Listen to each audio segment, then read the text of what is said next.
네, 하나님 말씀 보겠습니다. 하나님 말씀은 빌립보서 4장 2절에서 9절 말씀입니다. 빌립보서 4장 2절에서 9절 말씀을 교독하겠습니다. 제가 한 절, 여러분들 한 절 교독하겠습니다. 내가 유오디아를 권하고 순두개를 권하노니 주 안에서 같은 마음을 품어라. 또 참으로 나의 몸을 같이한 내게 구하노니 복음에 나와 함께 힘쓰던 저 여인들을 돕고 또한 글라멘드와 그 외에 나의 동역자들을 도우라. 그 이름들이 생명책에 있느니라. 주 안에서 항상 기뻐하라. 내가 다시 말하노니 기뻐하라. 너희 관용을 모든 사람에게 알게 하라. 주께서 가까우시니라. 아무것도 염려하지 말고 다만 모든 일에 기도와 간구로 너희 구할 것을 감사함으로 하나님께 아뢰라. 그리하면 모든 지각에 뛰어난 하나님의 평강이 그리스도 예수 안에서 너희 마음과 생각을 지키시라. 그대로 형제들아, 무엇에든지 참되며 무엇에든지 경건하며 무엇에든지 옳으며 무엇에든지 정결하며 무엇에든지 사랑받을 만하며 무엇에든지 칭찬받을 만하며 무슨 덕이 있든지 무슨 기림이 있든지 이것들을 생각하라. 너희는 내게 배우고 받고 듣고 본 바를 행하라. 그리하면 평강의 하나님이 너희와 함께 계시리라. 아멘. 오늘 말씀을 통해서 주 안에서 기쁨과 평강이라는 말씀을 나누도록 하겠습니다. 오늘 이 시간 하나님께서 허락하신 시간에 하나님의 말씀을 나누고 또 하나님의 말씀을 전파할 수 있도록 하루 시간을 허락해 주셔서 기쁘고 감사합니다. 여러분, 오늘 우리가 읽은 말씀은 바울이 빌립보 성도들을 향한 마지막 권면의 말씀입니다. 바울은 빌립보 성도들에게 수많은 권면들을 해요, 사실. 그러니까 빌립보서에 보면은 빌립보 성도들을 너무나 사랑하고 또 사랑하는 가운데서 하나님의 거룩한 성도로서 이렇게 살면 좋습니다라는 것을 계속적으로 권면을 합니다. 그런데 이 수많은 권면들이 사실은 다 각자 여러 가지 권면들이 있는데 서로 상관이 없는 게 아니라 이 모든 것이 상관이 있습니다. 한 가지 중심되는 생각이 있는데 그 중심되는 생각이 주 안에서 기쁨과 평강이라는 것입니다.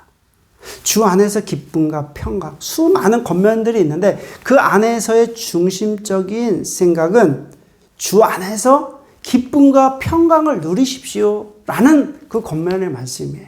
그러니까 수많은 권면들을 우리가 한 가지 중심으로 표현한다면 주님 안에서 평강과 기쁨을 누리십시오 라는 말씀이에요. 여러분들은 주님 안에서 기쁨과 평강을 누리시고 계십니까? 아멘. 그러면 아멘이시면 오늘 들을 말씀은 없어요. 끝! 여기서 설교 끝 하면 너무 좋겠죠. 그래도 조금 어떤 말씀인지 오늘 말씀을 통해서 나눠보도록 하겠습니다. 첫째는 바울은 먼저 유오디아와 순두개의 화해를 권합니다. 자, 2절 말씀을 읽어보겠습니다. 2절입니다. 시작. 내가 유오디아를 권하고 순두개를 권하노니 주 안에서 같은 마음을 품으라. 여러분, 오늘 2절에 나오는 유오디아와 순두개라고 하는 여인들이에요. 그런데 이 여인들을 향한 권면인데 이 여인들은 복음을 위해서 바울과 함께 협력하며 힘쓰던 여인들이었어요. 아마도 빌립보 교회 안에서 적지 않은 영향력이 있었던 인물이었던 것 같습니다. 그런데 이러한 인물들이 서로 어떻게 되냐면 갈등 구조에 있었던 것 같아요. 그러니까 이 여인들이 서로 간에 하나님 안에서 열심도 있고 바울을 도와서 동역자의 모습으로 빌립보 교회 안에서 함께 힘쓰던 그런 여인들이었는데 무언가 지금 갈등 구조에 있었기 때문에 지금 바울이 빌립보 교회를 향해서 서신을 쓰면서 지금 이 여인들이 같은 마음을 품어라 이렇게 지금 권면하고 있다는 거예요. 여러분, 어떻게 보면 갈등은 개인적인 어떻게 신앙생활뿐만 아니라 교회 생활 안에서도 이 평강이 깨지게 되는 거예요. 여러분 한번 생각해 보세요. 교회 안에서 우리가 수많은 갈등이 있잖아요. 여러분, 개인적인 신앙생활이 결국에는 교회 생활도 어지럽히게 된다는 것입니다. 그러면 우리가 기쁨과 평강을 깨트리게 되는 이유가 무엇일까요? 우리가 정말 주님 안에서 기쁨과 평강이 있어야 되는데 그 기쁨과 평강을 깨트리게 되는 이유는 인간관계에서 갈등하는 것이고, 불화가 일어날 때 갈등이 어떻게 해요? 평강이 깨진다는 거예요. 갈등은 여러분 큰 것으로부터 시작되는 것이 아니라 가장 아주 작은 것으로부터 시작이 됩니다. 제가 목회하면서 교회 안에서 왜 이렇게 평강이 깨질까? 왜 이런 갈등이 일어났을까? 그래서 수많은 갈등이 있거든요. 근데 이 수많은 갈등이 어디서부터 시작되는가? 이렇게 제가 한번 생각을 해봤어요. 보면은 아주 작은 것으로부터 시작이 돼요. 예를 들어 식당에서 봉사를 하는데 우리 그 여인들은 나름대로 주부 구단이잖아요. 그러니까 주부 구단의 그 음식에 대한 넣는 거 빼는 거가 좀 달라요. 자기들의 비법이 있거든요. 그런데 그 비법을 서로 간에 얘기하다가 갈등 구조가 일어나요. 이게 더 맛있겠다, 저거 더 맛있겠다 하다가 갑자기 내가 한 방법이 옳아. 그러면 이쪽에서는 내가 한 방법이 옳아. 그러다가 서로 갈등 구조가 일어나는 걸 보게 돼요. 그래서 제가 어떤 생각을 했냐면 차라리 교회에서 밥 안 먹었으면 좋겠다. 밥 안 먹으면은 이런 갈등이 없지 않았을까. 특히 부엌 살림은 여성들이 한다 뭐 이런 생각으로 인해서 부엌에 대한 어떤 그런 게 굉장히 강한 것 같아요. 여자들의 어떤 자부심? 굉장히 강한 것 같아요. 주방을 정리하다가도 갈등이 일어나요. 주방을 별거 아닌데 뭐는 이 오른쪽에 넣어야 되고 뭐 넣다 보면은 또 서로 간에 갈등이 일어나는 것을 보게 됩니다.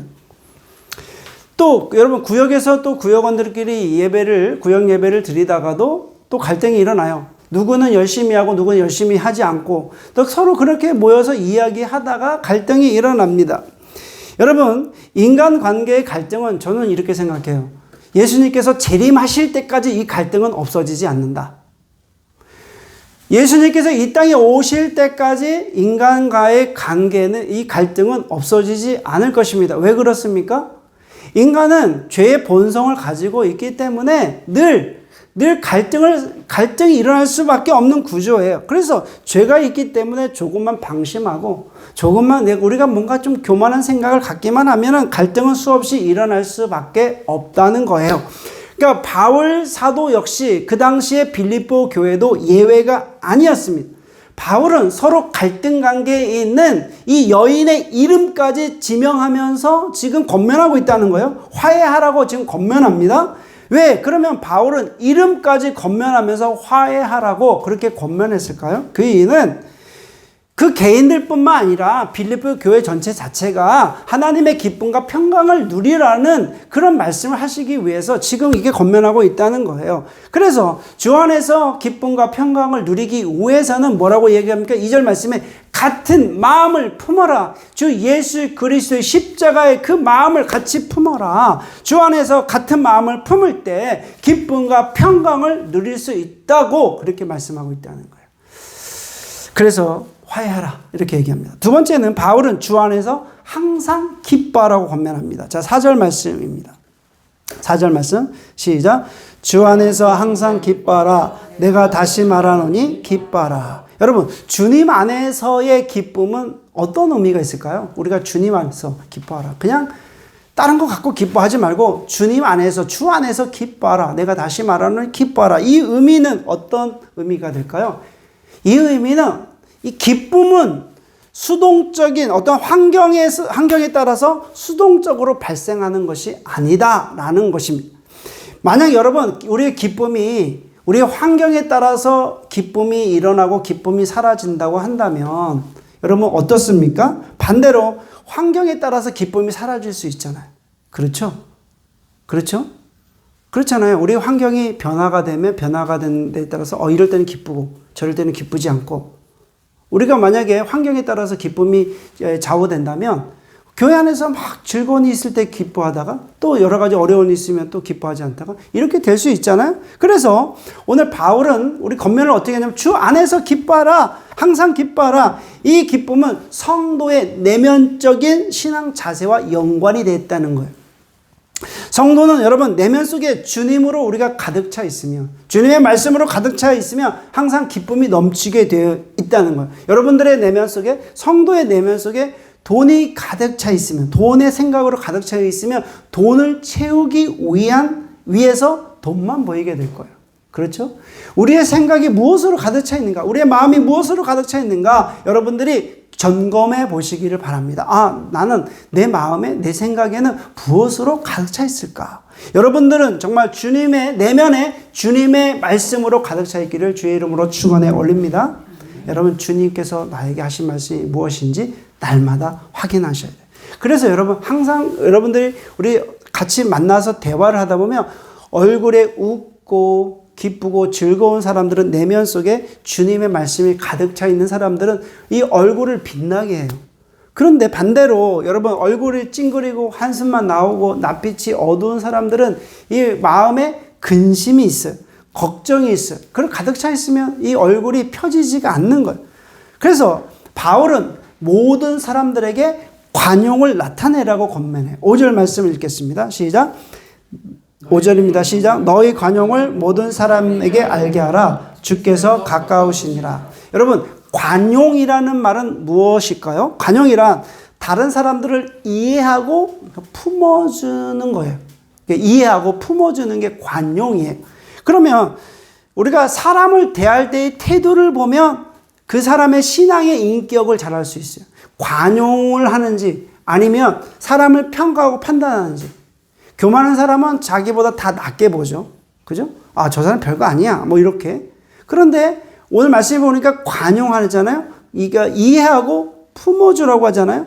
그래서 내 마음이 예수님의 십자가 사랑으로 가득 차 있으면 어떤 갈등 구조에서도 품어줄 수가 있습니다.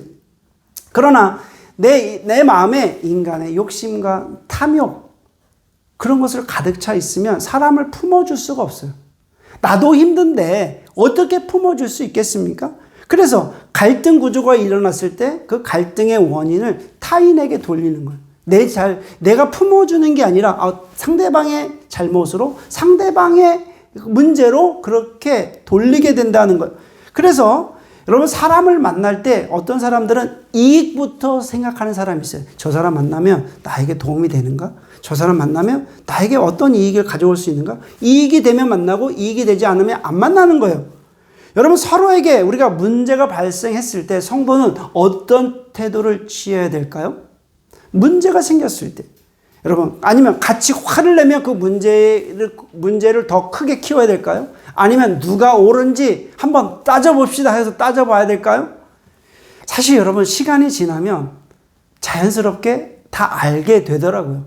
그 순간은 좀 힘들고 어렵지만 시간이 지나면 또 해결되게 돼 있더라고요. 그럼에도 성격이 급한 사람은 어떻게든지 이것이 옳은지 이거 옳지 않은지 그것을 막 따져가지고 막 하다 보면 더 크게 문제가 생기는 것을 보게 됩니다. 성도가 여러분 성령님으로 우리가 충만하면 하나님께서 주신 말씀으로 가득 차 있으면 품을 수 있는 넉넉한 마음을 주십니다.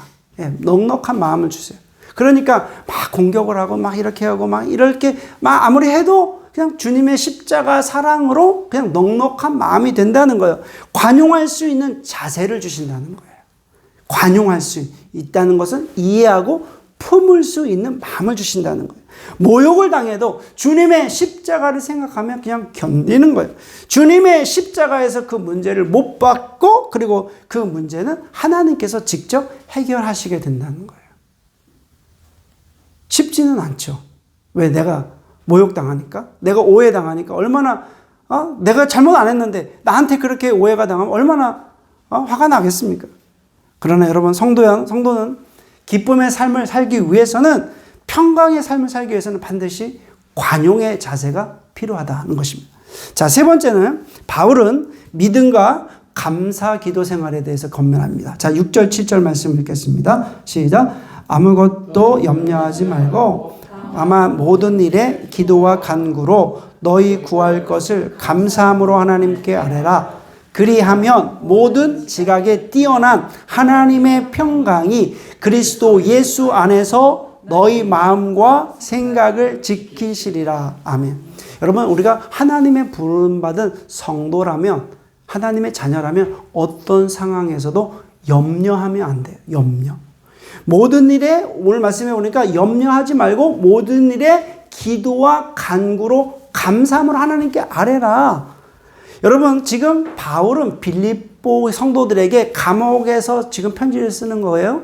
서신서잖아요. 그런데 차디찬 감옥에서도 이 편지를 씁니다. 감옥에서도 지금 염려하지 않아요. 감옥에서도. 여러분, 이제 바울은 사형 선고를 받고도 염려하지 않아요. 여러분, 염려라는 단어가 메림 나오라는 단어인데, 이 단어의 뜻을 보니까 문제거리로 인식하고 근심하다는 거예요. 그러니까 염려한다는 것은 내 문제가 이렇게 있으니까 그것을 내가 인식을 하고 지금 어떻게 해요? 근심하다는 거예요. 그것은 다른 말로 얘기하면 내가 통제할 수 없는 것들에 대해서 쓸데없이 근심에 빠지는 것이다 라는 거예요. 그래서 염려는 미래에 내가 짐을 지고 있는 거예요. 오늘 현재 짐을 지는 것이 아니라 미래에 내가 짐을 지고 스스로 마음을 괴롭히는 것이 염려입니다. 그래서 사람들은 염려를 많이 해요. 염려 안 하는 사람들은 없어요. 대체적으로 어떤 염려를 하냐면, 내가 무엇을 먹고 살까? 앞으로 무엇을 먹고 살까? 무엇을 먹고 살까에 대한 염려를 엄청나게 많이 해요. 그러나 주님은 말씀하세요. 산상수훈에서 어떻게 말씀하시냐면, 마태복음 26절 30절. 우리가 한번 다 아는 말씀인데 같이 읽어보겠습니다. 시작. 공중의 새를 보라. 심지도 않고 거두지도 않고 창고에 모아들이지도 아니하되 너희 하늘 아버지께서 기르시나니 너희는 이것들보다 귀하지 아니하냐. 너희 중에 누가 염려함으로 그 키를 한 자라도 더할 수 있겠느냐. 28절. 또 너희가 어찌 의복을 위하여 염려하느냐. 들의 백합화가 어떻게 자라는가 생각하여 보라. 수고도 아니하고 길쌈도 아니하느니라. 그러나 내가 너희에게 말하노니 솔로몬의 모든 영광으로도 입은 것이 이 꽃 하나만 갖지 못하였느니라. 오늘 29절까지 있나요? 네, 29절. 네, 30절 제가 읽을게요. 오늘 있다가 내일 아궁이에 던져진 들풀도 하나님이 이렇게 입히시거든 하물며 너희일까 보냐 믿음이 작은 자들아. 여러분, 하나님은 들의 백합화를 입히십니다. 하나님은 공중의 새를 먹이십니다. 여러분, 하나님은 하나님의 자녀를 입히시고 먹이신다는 것을 믿으십니까? 아멘. 하나님의 자녀를 먹이시고 입히십니다. 여러분, 염려는 성도가 하는 게 아니라 이방인이 하는 것입니다. 염려는 하나님의 돌보심을 신뢰하지 못하는 것이므로 그것으로부터 시작이 되는 거예요. 하나님을 신뢰할 때 염려가 되지 않나요? 여러분, 성도가 해야 될 것은 염려가 아니라 오직 모든 일에 기도와 간구로 하나님께 아뢰는 거예요. 여러분, 모든 일에 오직 기도와 간구로 하나님께 아뢰는 것. 성도는 모든 것을 기도할 수 있어요. 내가 육체적인 아픔도 기도할 수 있고요. 예? 성도는 모든 사건에 대해서 기도할 수 있어요. 얼마나 좋습니까? 기도할 수 있고 간구할 수 있잖아요. 여러분들의 필요한 거 다 기도할 수 있어요. 얼마나 좋아요. 여러분, 가족을 위해서도 기도할 수 있고 나의 앞길을 위해서 기도할 수 있고 다 기도할 수 있어요. 얼마나 좋습니까? 나에게 발생되는 모든 문제들을 위해서 기도할 수 있습니다. 그런데 여러분, 예수님께서 말씀하신 말씀은 아무것도 염려하지 말라. 염려하지 말라. 이것 말씀의 시제는 현재 명령형이에요.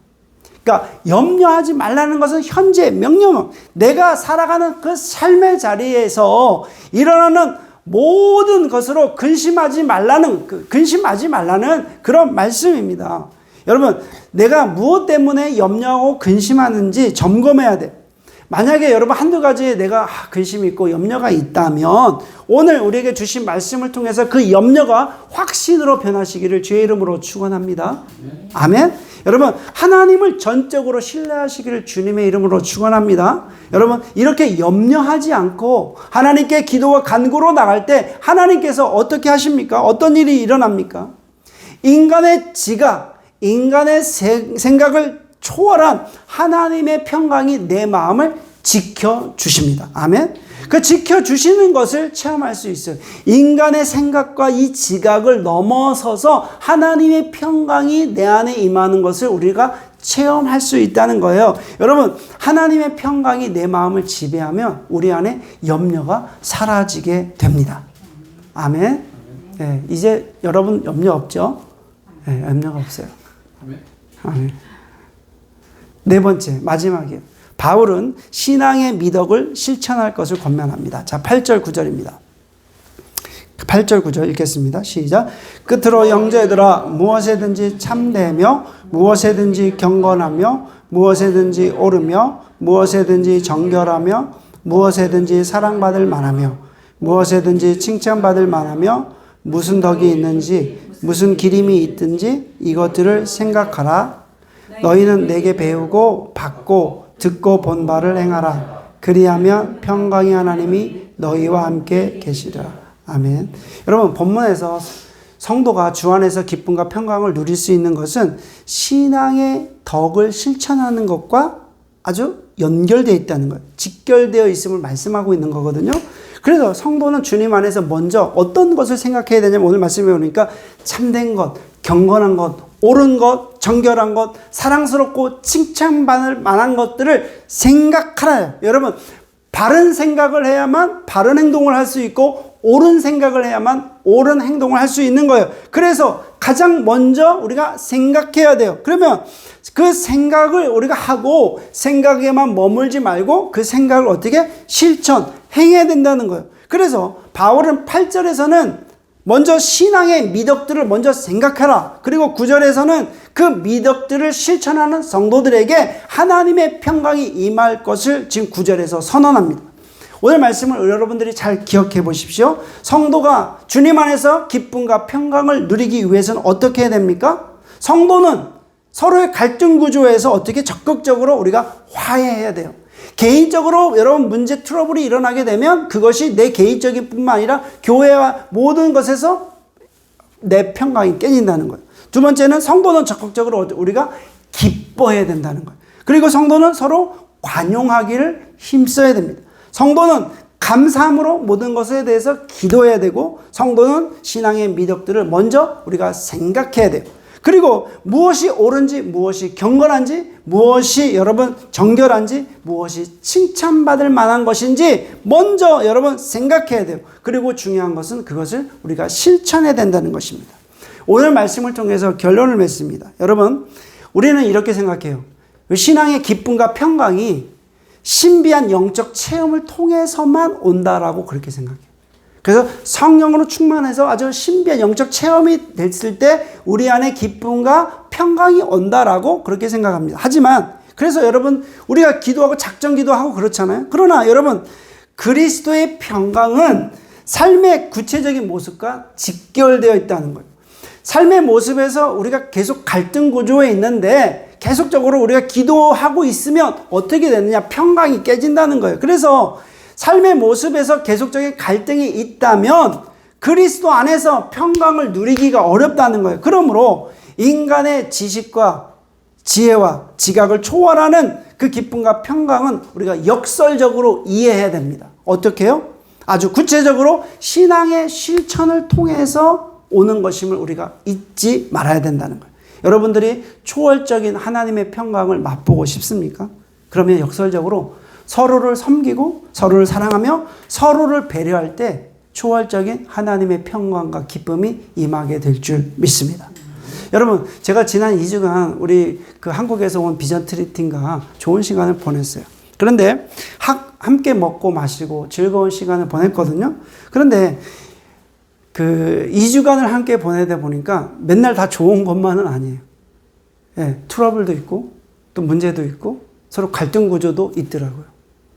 또 화도 나기도 하고 또 서로 그런 항상 좋은 일만 있는 게 아니에요.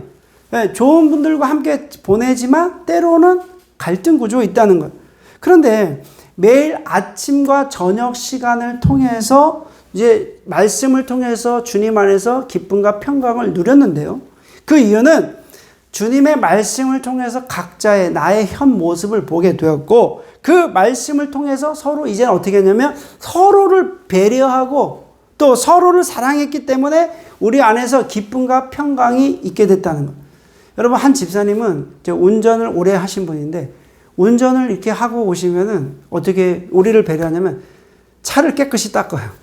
여행을 이렇게 다니고 오면 힘들잖아요. 그런데 이 집사님은 오셔가지고 밖에도 닦고 안에도 싹 닦아 놓으면 아침에 내가 운전하려고 딱 보면은 기쁘죠. 아, 이 집사님의 어떤 그 배려잖아요.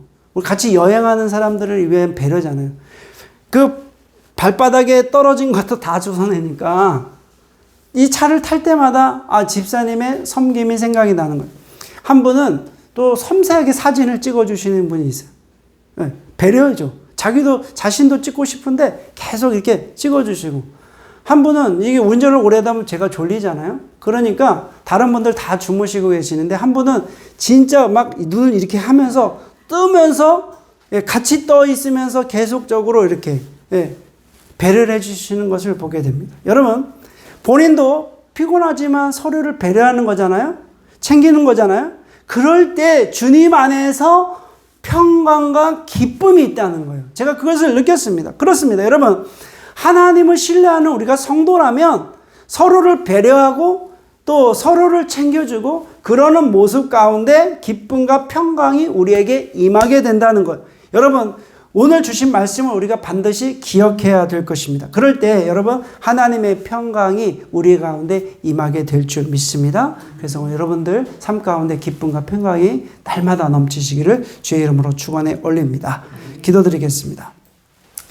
하나님 아버지, 감사합니다. 오늘 주신 말씀을 통해서 주님 안에서 우리가 기쁨과 평강을 누리는 말씀에 대해서 나눴습니다. 하나님, 오늘 우리가 기억해야 될 말씀, 서로 갈등 구조가 있다면 오늘 주님 안에서 서로 관용하고 용서하고 이해하고 품을 수 있도록 주님께서 함께하여 주시기를 원합니다. 그리고 오늘 말씀을 통해서 우리가 정말 주님 안에서 기쁨과 평강을 누리는 하나님의 거룩한 성도가 될 수 있도록 인도하여 주시옵소서. 예수님의 이름으로 기도드립니다.